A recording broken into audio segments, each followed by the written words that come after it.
আমি এই ব্যবসার সাথে ভাই এই বছর খানেক জড়িত। আমি এই ডাবগুলো কারওয়ান বাজার আড়ত থেকে সংগ্রহ করি। আমার প্রতিদিন 60-70টা ডাব বিক্রি হয়। লাভ লস তো প্রতিটা ব্যবসায়ী থাকে ভাই, সবকিছু মিলে আলহামদুলিল্লাহ। ভাই ভাই আমি বলতে চাই ভাই, ডাবের ভিতরে কেমিক্যাল দিলে ভাই, একটা ডাবে যে পরিমাণ পানি থাকে, আমরা যখন ডাবটা ছিদ্র করি তখন ওভারফ্লো করে পানিটা বের হয়ে যায়।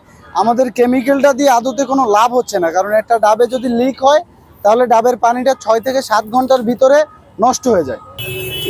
এই যে কারণ বাজার থেকে 8,000 টাকা দর ডাব কিনে আনলে ডাবের ভিতরে প্রতি পিসে যে 5 টাকা থেকে 60 টাকা খরচ আছে। এই লেবার খরচ, যাতায়াত খরচ, এরপরে মনে করেন আরো পচা আছে, ফেটে যায়।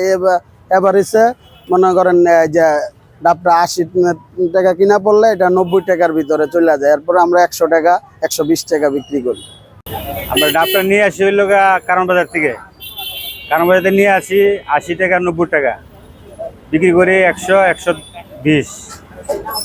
তারপরে এখন বেচে কিনা মোটামুটি আগের থেকে অনেক কম। আগে অনেক গরম ছিল, বেচে কিনা ভালো ছিল। এখন ঠান্ডা আস্তে আস্তে পড়তেছে, ঠান্ডা পড়তেছে, বেচে কিনা কম। আর মনে করেন কোনো রকম এই ব্যবসা নিয়ে সংসারটা কোনো রকম মনে করেন কোনোভাবে চালাইয়া নিতে পারতেছে আর কি। হ্যাঁ, আমরা হচ্ছে ডাবের ব্যবসা করতেছি। তো আমি 1 সপ্তাহ ধরে ব্যবসা করি। আমরা কারণ বাজার থেকে ডাবটা কিনি। তো আমরা ডাবটা হচ্ছে সর্বনিম্ন 80 টাকা বিক্রি করি, 70 টাকা বিক্রি করি ছোটগুলো।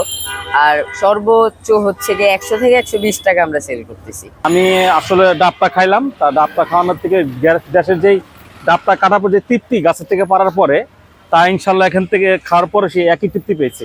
তা ইনশাল্লাহ আশা করি ভালো।